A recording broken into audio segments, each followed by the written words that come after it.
Hello everyone, कैसे हैं आप लोग। आइए आज हम लोग भारतीय राज व्यवस्था इंडियन पॉलिटी के बारे में बेसिक इंफॉर्मेशन लेते हैं।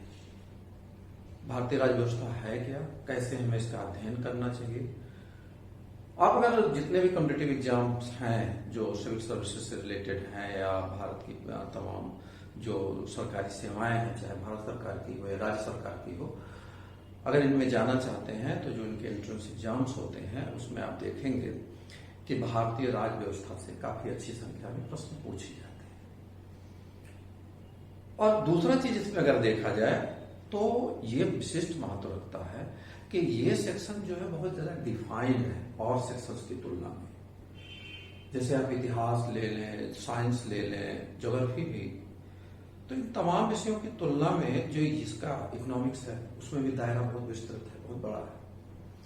पॉलिटी सेक्शन आप अगर थोड़ा सा सिस्टमेटिक चलते हैं तो बहुत कंफर्टेबली इसको प्रिपेयर कर सकते हैं और बहुत बहुत अच्छे से कमांड कर सकते हैं। दूसरा चीज आप ये भी देखते होंगे कि जिस विषय वस्तु में हमारी कहते हैं अच्छी पकड़ है या हमने जिसको थॉरली स्टडी कर लिया है, तो कंपटीशन यानी एग्जाम सेंटर पर जब जाते हैं, पेपर सामने आता है, तो हमारा कॉन्फिडेंस लेवल उस सेक्शन में बेटर होता है।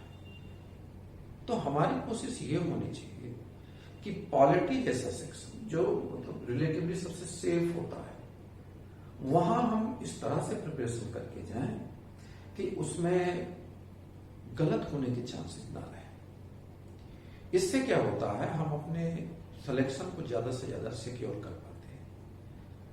अब अगर हम सिविल सर्विसेज की बात करें, आईएएस की बात करें, तो आप देखेंगे 15-18 कभी कभी 20 क्वेश्चंस भी आ जाते हैं। तो 100 में आउट ऑफ 120 क्वेश्चंस काफी मायने रखता है, निर्णायक होता है। ऐसे पीसीएस में आप देखिए, यूपीपीसीएस वगैरह में, बीपीएससी हो, एमपीपीएससी हो, जो भी आप इस तरीके के एग्जाम जो हिंदी माध्यम के हिंदी वाली हिंदी क्षेत्रों में है, उसमें आप देखेंगे कि अच्छी खासी संख्या में जो है क्वेश्चंस आते हैं इसमें से।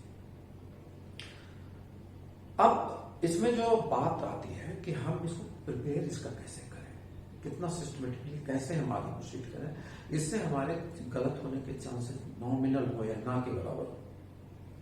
तो आइए सबसे पहले जरूरी ये होता है कि हम उस विषय वस्तु से फैमिलियरिटी विद रखें। जब हम किसी चीज के बारे में अच्छे से समझ लेते हैं, जान लेते हैं, तो वहां से हमारा एक जो हिचक, भय, संकोच खत्म होता है और हम उसमें मतलब स्मूथली उसमें आगे प्रोसीड कर सकते हैं, पढ़ सकते हैं। तो यहां पर अगर देखा जाए तो पॉलिटी सेक्शन पहले है क्या, जिसको हम समझें। जो सब्जेक्ट में मेंशन किया जाता है आपके सिलेबस में, भारतीय राज व्यवस्था, इंडियन पॉलिटी। तो जब इंडियन पॉलिटी का बात करते हैं तो इसमें आता है कि how state system runs. Polity का मतलब होता है कि एक राज की व्यवस्था जो है, राजकाज जिसको कहते हैं, कैसे संचालित होता है। ठीक है। अब ये पॉलिटी यूनिवर्सली अगर आप देखेंगे तो इंडियन पॉलिटी अलग होगी, हमसे पाकिस्तान बना उसकी पॉलिटी अलग होगी, हम इंग्लैंड से कह लीजिए जनरेट किए हैं अपनी डेमोक्रेसी, उनकी पॉलिटी अलग होगी। जबकि आप देखिए मातृ संस्था इंग्लैंड की पार्लियामेंट, हमारी पार्लियामेंट्री सिस्टम का, उसको वेस्टमिनिस्टर मॉडल बोलते हैं और कहा जाता है, आप देखेंगे कि भारतीय संसदीय प्रणाली जो है वेस्टमिनिस्टर मॉडल से प्रभावित है। वेस्टमिनिस्टर अभी वो टेम्स नदी के पास एक जगह है, एक मोड़ है जहां पर ये स्थित है, तो इस नाते उसका नाम पड़ा वेस्टमिनिस्टर मॉडल। तो इंग्लैंड की पार्लियामेंट वेस्टमिनिस्टर अवे में है, एक लोकेशन है, और इसी नाते वहां के संसदीय मॉडल को वेस्टमिनिस्टर मॉडल कहते हैं, वेस्टमिनिस्टर मॉडल। हमने कुछ चेंज कर लिए हैं अपनी आवश्यकता के अनुसार, अपनी परिस्थितियों को ध्यान में रखते हुए। हमारे संविधान निर्माता हमने बहुत कुछ बारो किया वहां से, और इस नाते हमारी जो संसदीय प्रणाली है, कहते हैं वेस्टमिनिस्टर मॉडल पर बेस्ड है, लेकिन हमारी ईस्ट मिनिस्टर मॉडल है। तो भारतीय संसदीय व्यवस्था को क्या कहते हैं, ईस्ट मिनिस्टर मॉडल। मतलब Westminster model with some differences, मतलब कुछ हमने चेंज किए। आगे जब हम पढ़ेंगे तो उसमें सब क्लियरिटी होती जाएगी कि कैसे वेस्टमिनिस्टर मॉडल में हमने कौन कौन से चेंज कर लिए हैं। ठीक है।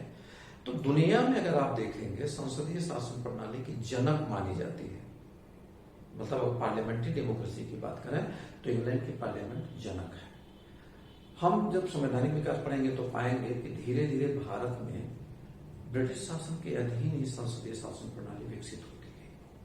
1853 में एक छोटी सी कहानी के लिए गई है, बीज पड़ा था संसदीय शासन प्रणाली का, जब 1853 के चार्टर एक्ट से एक छोटी सी लॉ बनाने वाली काउंसिल जोड़ दी गई थी वायसराय की परिषद के साथ। तो धीरे धीरे लंबा सफर तय किया। 1935 तक आते आते भारत की संसदीय प्रणाली बेहतर कंडीशन में दिखाई देने लगी थी और साफ दिखा था। 1935 का जो अधिनियम है जिसको गवर्नमेंट ऑफ इंडिया 1935 कहते हैं, उसे अगर आप देखें तो उसका लगभग 2/3 1935 एक्ट का हमारे प्रेजेंट कॉन्स्टिट्यूशन में दिखाई देगा, आपको लगभग 2/3 दिखेगा। तो आप अनुमान लगा सकते हैं कि भारत की जो अभी वर्तमान व्यवस्था है उसका एक काफी हद तक शेप जो है, स्ट्रक्चर जो है वो तैयार हो चुका था कब? ब्रिटिश रूल के अंडर। ठीक है, हालांकि बहुत संघर्ष किए वो पाने के लिए, जो हमने तमाम चीजें पाई वो एक लंबे संघर्ष का परिणाम रहा। अंग्रेज धीरे धीरे धीरे धीरे कंसेशन दिए, हम दबाव बनाते थे, थोड़ा सा कंसेशन मिलता था, स्टेप वाइज चलते रहे। तो जो राज व्यवस्था हमारी विकसित हुई, मॉडर्न स्टेट के रूप में इंडिया डेवलप हुआ, ये काफी हद तक ब्रिटिश शासन के अंतर्गत रूपांतरण हो चुका था। एक राजतंत्रात्मक व्यवस्था से हम एक लोकतंत्रात्मक व्यवस्था की ओर आगे बढ़ चुके थे व्यवस्थित ढंग से। ठीक है, और हमारे देश में एक संविधान भी आने की प्रक्रिया में आ गया था। तो जो राज व्यवस्था की नींव पड़ गई, जो उसका स्ट्रक्चर बना, वो ब्रिटिश शासन के अधीन बना, लेकिन उसका जो वर्तमान रूप है वो हमने जैसा कहा कि 1935 एक्ट जो लंबे परिवर्तन का परिणाम था, और उसके बाद जो हमारा संविधान बना 26 जनवरी 1950 को जो लागू हुआ कंप्लीटली, उसके बाद आप देखेंगे तभी संशोधन होते रहे, क्योंकि संविधान जो है एक जीवित सावयव संरचना है, लिविंग ऑर्गेनिक स्ट्रक्चर, जैसा सुप्रीम कोर्ट ने कहा है। संविधान कहीं और नहीं जीवित होता, हमारे यहाँ के अंदर जीवित होता है। अब संविधान कई देशों में देखो, संविधान से हमारे देश में देखो संविधान है, लेकिन हम संविधान के अनुसार अगर आचरण नहीं करते हैं तो संविधान उतनी मात्रा में लागू नहीं होगा जितनी मात्रा में हम आचरण करेंगे।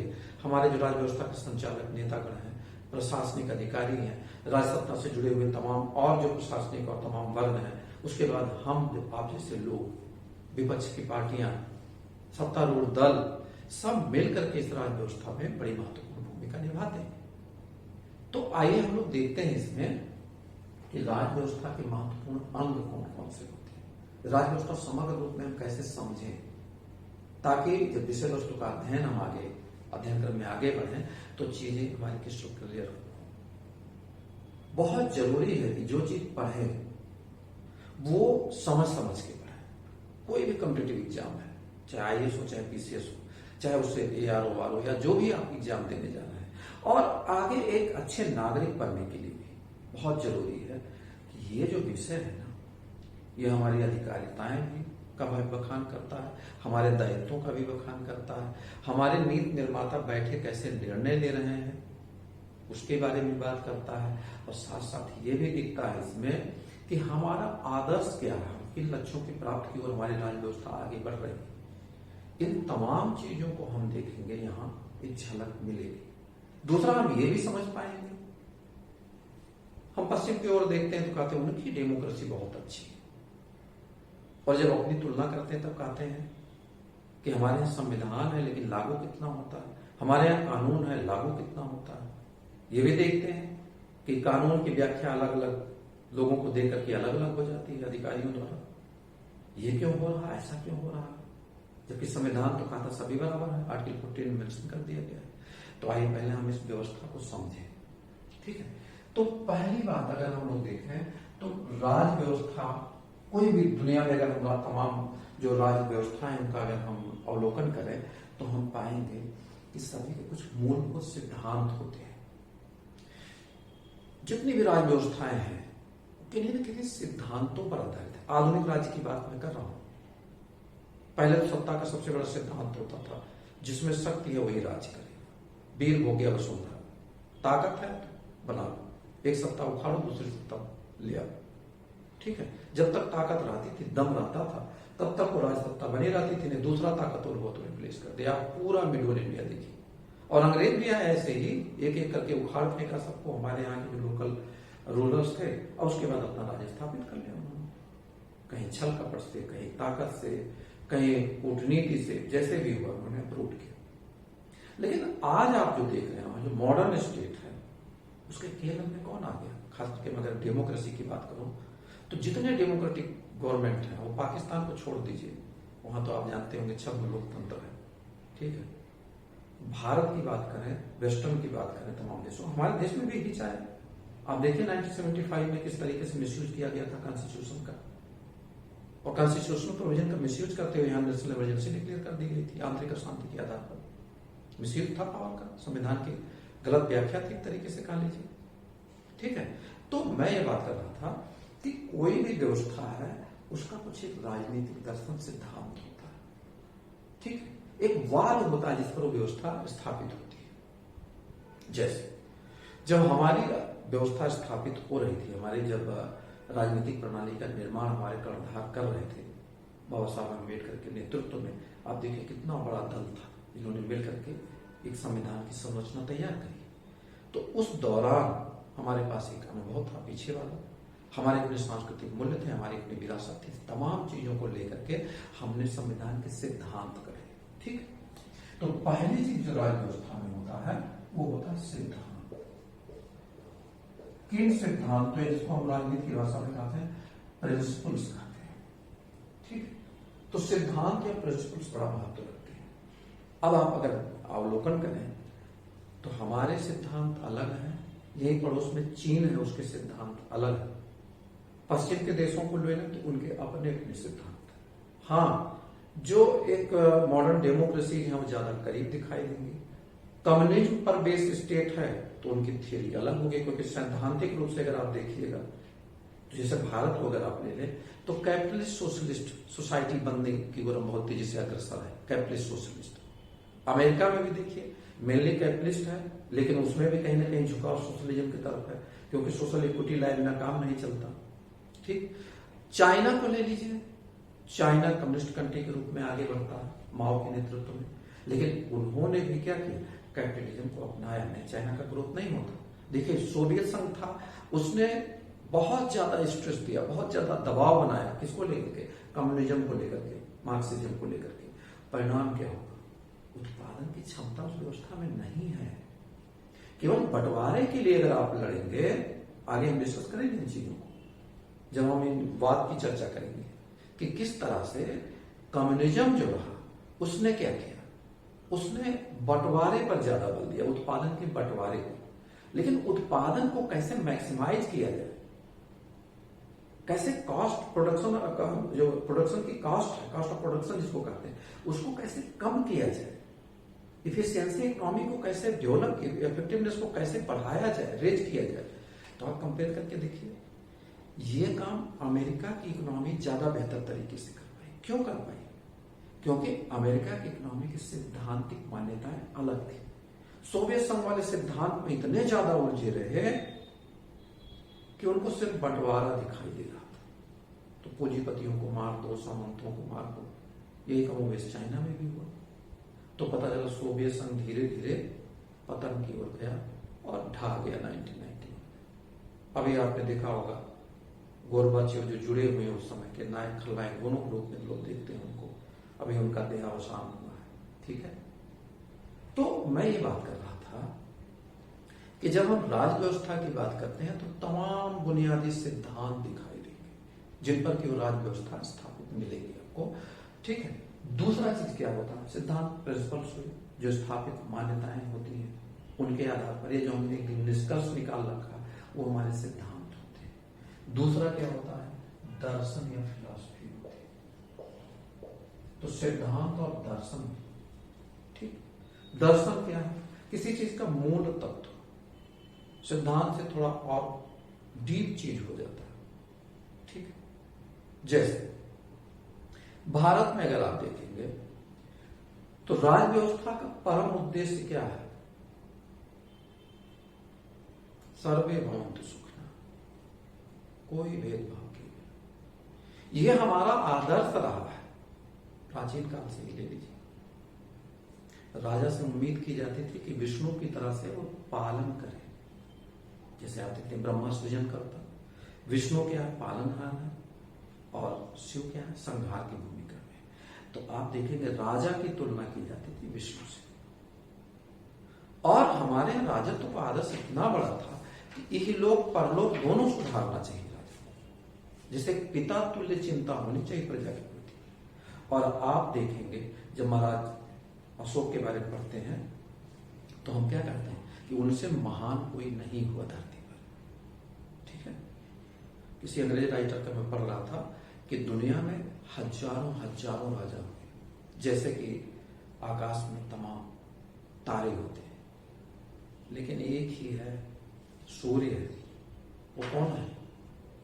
सम्राट अशोक के बारे में कहा उन्होंने। का बाकी राजा तारे हैं, वो एक सूर्य है। समझ रहे हैं? तो आकाश में जब सूर्य होता है तो समझते हैं तारे कहाँ दिखते हैं। तो ये जो बात कही गई थी वो किस संदर्भ में कही गई कि जो उन्होंने किया अपने लोगों के लिए, उसकी बराबरी कर पाने वाला अभी तक कोई नहीं रहा। एकमात्र राजा है दुनिया में, सम्राट, जिन्होंने कहा था कि सारे मनुष्य मेरी प्रजा है, सारी प्रजा जो है मेरी संतान है। ठीक है, ये स्टेटमेंट बहुत बड़ा स्टेटमेंट था। और उन्होंने केवल ये ऐसा नहीं था कि एक राजा का ऐसा कथन था केवल, जिसे आजकल नेता लोग बोल दिया करते हैं, उसको व्यवहार में भी उतारा गया। तो हमारे यहाँ का दर्शन था, क्या दर्शन था कि हर तरीके से भौतिक और आध्यात्मिक दोनों पहलुओं से ऊपर उठना। ये बहुत बड़ी बात होती है। आज भी हमारा दर्शन इससे जुड़ा। हमारे संविधान में आप देखेंगे, हमारे यहाँ जो पंथ निरपेक्षता का कॉन्सेप्ट आया, आप देखिएगा महाराज अशोक के समय भी आपको देखने को तब तक मिलेगा ये चीज कि सभी लोगों को अपना अपना धर्म, अपना अपना मत, अपना अपना विश्वास मानने का बराबर का हक बनता। और कहते हैं कि सब अभिलेखों में मिलता है कि हमारे देश में विभिन्न धर्मों, विभिन्न समुदाय, विभिन्न वाद को मानने वाले लोग एक साथ रहते हैं और उनमें सहिष्णुता की भावना है। क्यों है? तो कहते हैं वाचोबुद्धि का पालन करते हैं। वाचोबुद्धि का मतलब वाणी संयम। आजकल देखो बड़ी समस्या है, समझ लेना, एक दूसरे के धर्म को लेकर के मजाक उड़ाया जाता है, खिल्ली उड़ाई जाती है। जब दूसरे का उड़ा रहे होते हैं तब पीड़ा नहीं होती, लेकिन जब उनका कोई उड़ा दे तब वो मरने मारने को उतर जाते हैं। भैया वाणी संयम रखो, जैसे तुम्हारा धर्म वैसे दूसरे का धर्म। अगर ये सीख ले लो तो फिर भी काहे के लिए सांप्रदायिक दंगे? सहिष्णुता दर्शन का हिस्सा। पंथ निरपेक्षता एक राज्य का दर्शन है कि राज्य का अपना कोई निजी धर्म नहीं होगा, सभी धर्मों को समादर भाव से देखेगा और सभी धर्मों का बराबर उत्थान भी करेगा। ऐसा नहीं कि न्यूट्रल है रिलीजन को लेकर। तो ये सब दर्शन हो गए इसके। ठीक है, समाजवाद का दर्शन है। समाजवाद क्या कहता है कि उत्पादन के साधनों पर समाज की मुट्ठी भर लोगों का अधिकार नहीं होना चाहिए, जैसे सामंती व्यवस्था में था हमारे यहाँ कि मुट्ठी भर लोगों के पास तमाम देश की संपदा थी, जमीन थी, और बाकी लोग बेचारे क्या थे? आप समझ सकते हैं, भूमिहीन किसान थे, खत्म किया गया उसको। लेकिन हम अतिवाद पर नहीं गए। यही बगल में आप चाइना में देखिए, अतिवादी हो गया।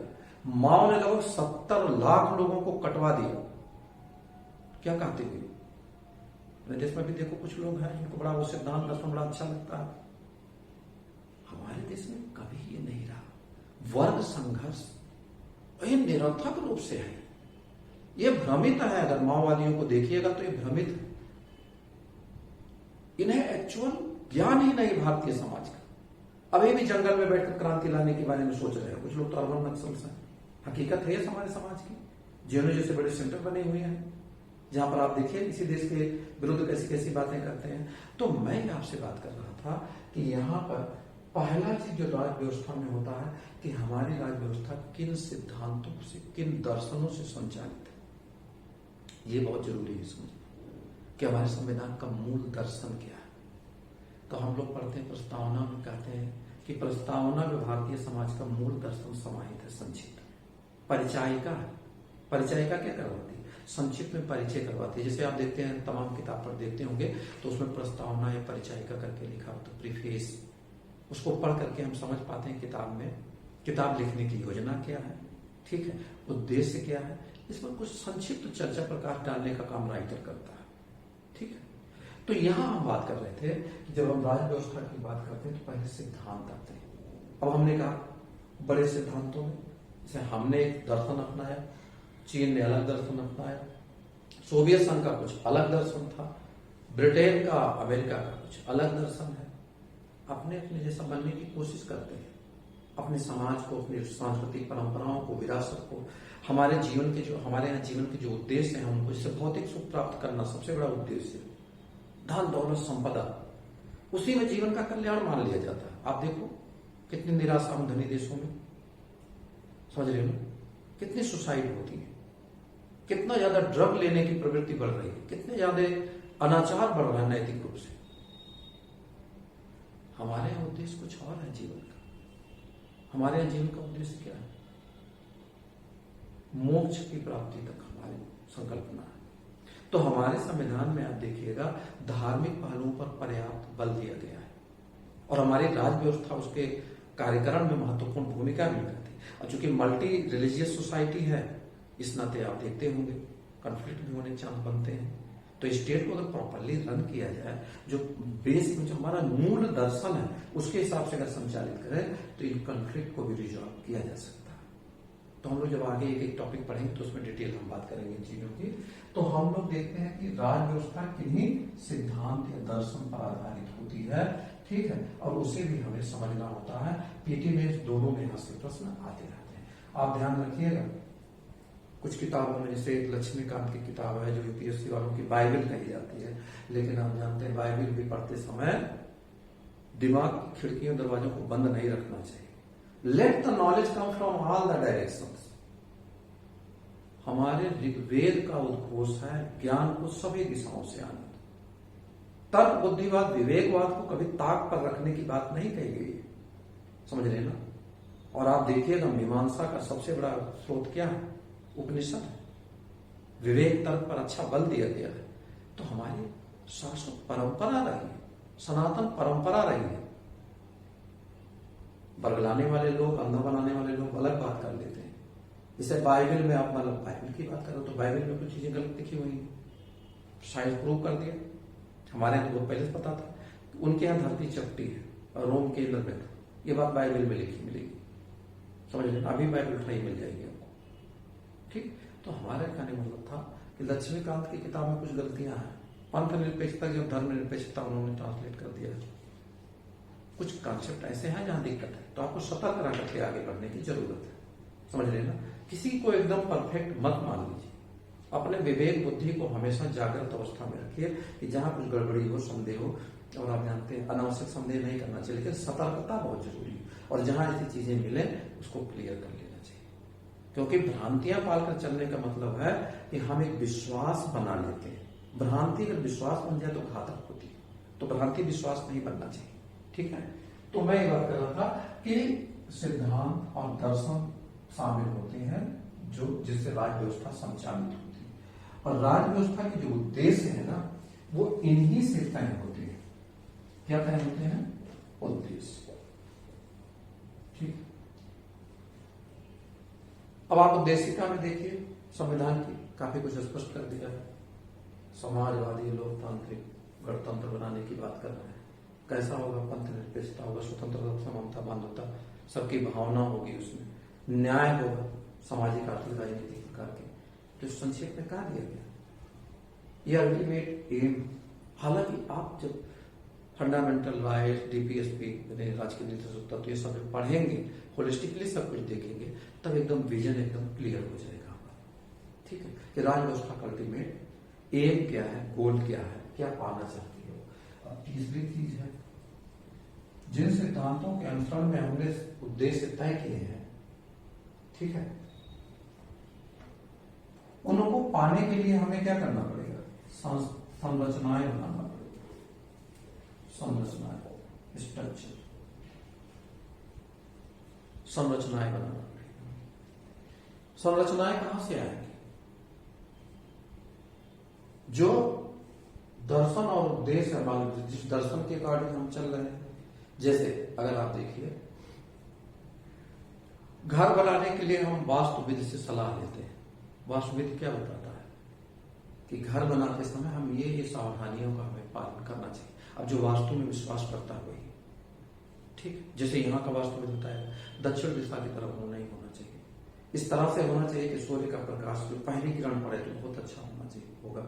मतलब कोशिश ये है कि हमारे जो जीवन के दर्शन है उसके अकॉर्डिंग हम एक मकान बनाए जो हमारा धर्म कहता है। धर्म हमें कहाँ तक ले जाता है, जो अल्टीमेट ये वाला तो एक गोल ये भी हुआ कि हाँ भौतिक सुख समृद्धि सब कुछ मिले, लेकिन चरम लक्ष्य क्या है, यही नहीं है, आगे तक, ठीक है। तो हम उनको प्राप्त उन सिद्धांतों के अंतर्गत हम संरचनाएं बनाते हैं। जैसे अगर आप देखिए तो भारत में क्या कहते हैं, India that is Bharat shall be union of state, तो हमने एक संघीय व्यवस्था लागू की। सिद्धांत में हमारी व्यवस्था कैसी है, तो संघीय प्रणाली भारत की, संघीय प्रणाली। अब आप देखेंगे संघीय प्रणाली भी कई प्रकार की भारत में जो व्यवस्था की गई। अब आप देखेंगे संरचना, भारत में संघ सरकार, उसके बाद राज्य सरकार, इसके अलावा भी कुछ हमने और व्यवस्थाएं कर रखी हैं, संघ शासित क्षेत्र, उसी में आप देखेंगे सेमी स्टेट टाइप की व्यवस्था हमने कर दिया दिल्ली पुडुचेरी को, ठीक है। तो ये संरचनाएं बनी। ऐसे हम न्यायपालिका की संरचना देखते हैं, सुप्रीम कोर्ट, हाई कोर्ट्स और उसके बाद डिस्ट्रिक्ट कोर्ट्स, ये संरचना बन जाती है, ठीक। अब जब संरचनाएं बनेंगी तो संरचनाएं क्या करेंगी, अब इसमें कार्यक्रम होगा, संरचनाओं की फंक्शनिंग होगी, संरचनाएं कैसे कार्य करती हैं। अब ये तमाम पहलू जो हैं, और जब कार्यक्रम होगा तो इसके लिए क्या होगा, जब हम संरचनाएं बनाते हैं तो हम देखते हैं विभिन्न प्रकार के पदों का सृजन करते हैं, और हर एक पद को या अथॉरिटी को हम क्या देते हैं, एक तो पद को हम क्या देंगे, संरचना में जो पद होते हैं विभिन्न पद, हायरार्किकल ऑर्डर जो भी बना, तो उसमें हम क्या देते हैं, एक तो प्राधिकार देते हैं और दूसरा क्या देते हैं, दायित्व सौंपते हैं, अथॉरिटी एंड रिस्पॉन्सिबिलिटी। ये भी कहाँ मेंशन होगा, ये तमाम जो चीजें हैं ये सब मेंशन होते हैं किसमें, संविधान में, इसमें मेंशन होते हैं संविधान में। तो संविधान क्या है, संविधान किसी भी देश की या किसी संस्था की हो सकती है को शासित या संचालित करने वाली मूलभूत विधियों का एक संकलन होता है। मूल फंडामेंटल सबसे बड़े वाले कानून कहां पाए जाते हैं, किसी भी देश के, किसी भी राज्य के, उसके संविधान में पाए जाते हैं। कॉन्स्टिट्यूशनल लॉ कहते हैं उसे, संवैधानिक विधि कहते हैं, सर्वोच्च विधि में आती है संवैधानिक विधि, समझ रहे हैं, क्योंकि वो बेसिक मतलब संरचना, उसका आधारभूत संरचना बनाया उसने। अब हालांकि आधारभूत संरचना की संकल्पना उसकी अलग हम चर्चा करेंगे, मतलब ये आधार दिया पूरे राज्य व्यवस्था, और यही इसमें ही ये सारी चीजें होती। तो ये तमाम, चाहे सिद्धांत दर्शन हो, चाहे उद्देश्य हो, चाहे संरचनाएं हो विभिन्न, चाहे हमारी उन संरचनाओं कैसे काम करें, सिलेक्शन कमीशन कैसे काम करें, संविधान में सब। तो संस्थाएं, हमारी संस्थाएं आप ये भी जानते हैं, ये जो संरचनाएं होती हैं संविधान के अंदर वाली होती है, कुछ संविधान से बाहर होती है, जैसे नीति आयोग पहले योजनाएं होती है, संवैधानेतर व्यवस्थाएं होती है, लेकिन असंवैधानिक कोई व्यवस्था नहीं हो सकती जो असंवैधानिक को बैन हो जाती है। इसे देखते हो तमाम संगठन बना लेते हैं, ठीक है, उग्रपंथी टाइप वाले, तो उनको बैन कर दिया था, असंवैधानिक बता दिया जाता उन्हें, तो कार्यक्रम पर रोक हो जाता उनके। तो हम यहाँ बात कर रहे थे कि संविधान इन सभी को लेकर चलता है। तो राज्य व्यवस्था को संचालित करने में जो सबसे महत्वपूर्ण भूमिका होती है वो किसकी होती है, संविधान। संविधान मार्गदर्शक पुस्तिका है, संविधान दिशा दिखाने वाली व्यवस्था है।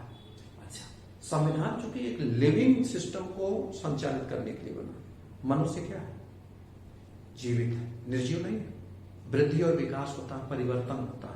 आप खुद देखिए ना, 100 से ज्यादा संविधान संशोधन हो गए। क्यों संशोधन करना पड़ा, क्योंकि तमाम प्रावधान हमारे संविधान के अप्रासंगिक हो गए थे, अथवा समय की मांग के सापेक्ष उसमें अपेक्षित परिवर्तन जरूरी था।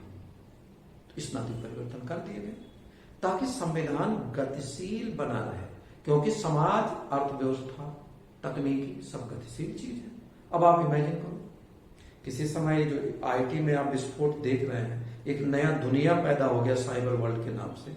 अच्छा खासा टाइम आप लोग देते हैं उसमें, बहुत कुछ अच्छी चीजें भी है, बहुत समस्याएं भी हैं, उससे एक नई प्रकार की अपॉर्चुनिटी भी आई, चुनौती भी आई।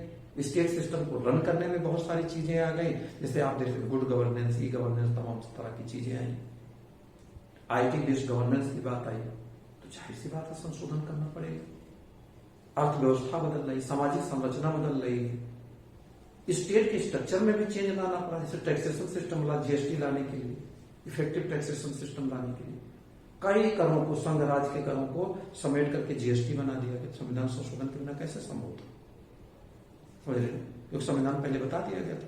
तो एक गतिशील व्यवस्था को संचालित कर रहा है। एक समाज जीवित सायोग संरचना होती, क्योंकि व्यक्तियों से समाज बना होता है, अब व्यक्ति जिंदा है।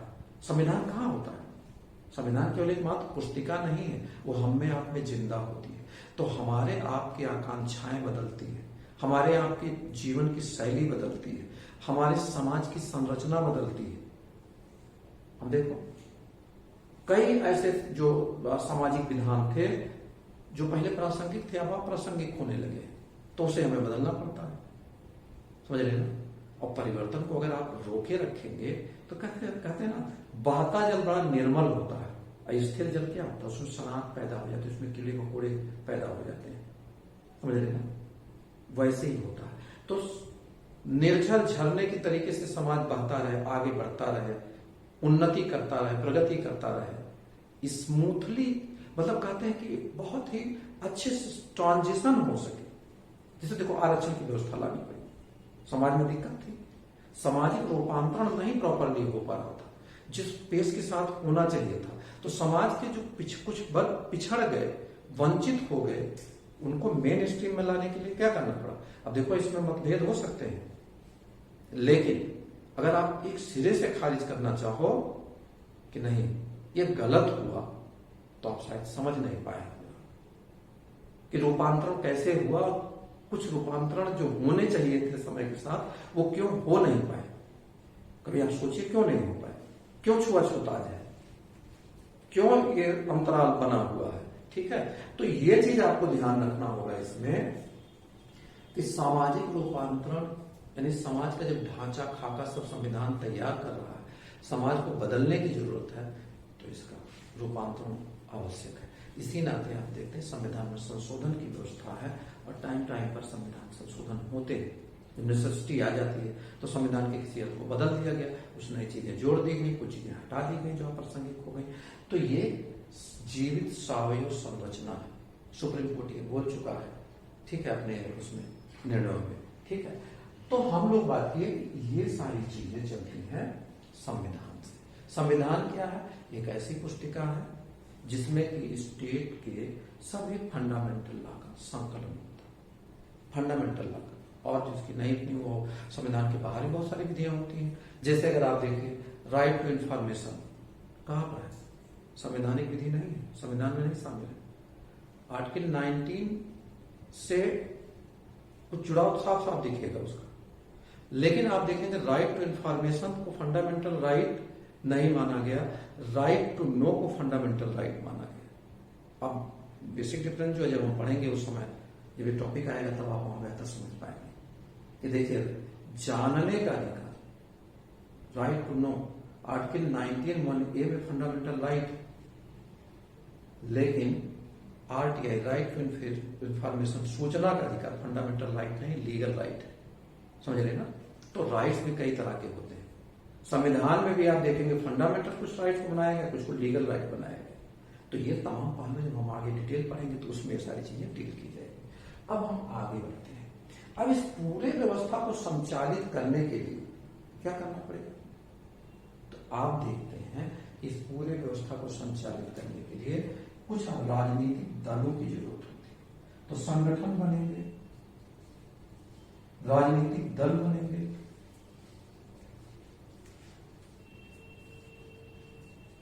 अब ये भी शामिल है। राजनीतिक दल जब आएंगे तो वहां उनके साथ एक समस्या और जुड़ेगी। क्या जुड़ेगी? आजकल देख रहे होंगे कई जगह हॉर्स ट्रेडिंग बोलते हैं इसको, क्रय विक्रय होता है। किसका? माननीय लोगों का। ये भी एक चुनौती है। तो उसके समाधान के लिए भी आप देखिए 10वीं अनुसूची जोड़ना पड़ा संविधान में अमेंडमेंट करके, ठीक है। तो तमाम जो संगठन है आप देखते होंगे कई राजनीतिक होते हैं, कई गैर राजनीतिक होते हैं, कई दबाव समूह होते हैं, तो वो भूमिका निभाते हैं। और आप देखते हैं राजनीतिक दलों की बड़ी महत्वपूर्ण भूमिका होती है, ये भी इसमें शामिल है। और जब भी कोई व्यवस्था कार्य करती है तो कई सारे मुद्दे उठ खड़े होते हैं, नहीं घर परिवार में मुद्दे उठते हैं, पैदा होते हैं। तो ऐसे आप देखेंगे कि कई सारे मुद्दे खड़े होते हैं, इशूज आप देखते होंगे खूब यहां से प्रश्न आते हैं, ठीक है। मुद्दे, इशूज, इनको भी हमें लेना होता है। तो राज्य व्यवस्था, जब भी कोई व्यवस्था संचालित होगी तो कई वाद पैदा होंगे, कई मुद्दे खड़े होंगे, उनको रिजॉल्व कैसे किया जाए, तो सिस्टम में कहीं ना कहीं लाना पड़ेगा उस व्यवस्था को, ठीक है। तो कुछ हम संविधान के अंदर रखेंगे, कुछ संविधान से बाहर रखेंगे। जैसे हमने नियोजित अर्थव्यवस्था का मॉडल अपनाया तो हमने प्लानिंग कमीशन बना दिया। बाद में जब मार्केट इकोनॉमी हमारी हो गई तो प्लानिंग कमीशन अप्रासंगिक होने लगा तो नीति आयोग ला दिया गया, ठीक है। तो ये समग्रता से हम किसमें अध्ययन करेंगे? अब इसी नाते देखिए संविधान संशोधन बार बार आए, और इसी नाते आप देखते होंगे अक्सर प्रश्न पत्र में संविधान संशोधन जो महत्वपूर्ण है वहां से प्रश्न आ जाते हैं। तो हम समग्रता के साथ इस विषय वस्तु को लेते हुए आगे बढ़ेंगे, हर एक पहलू पर चर्चा करते हुए फंडामेंटल क्लियर हो, इस पर बल देने की जरूरत है, ठीक है। तो आज यहीं तक, अगली क्लास में हम संविधान के निर्माण से शुरू करेंगे।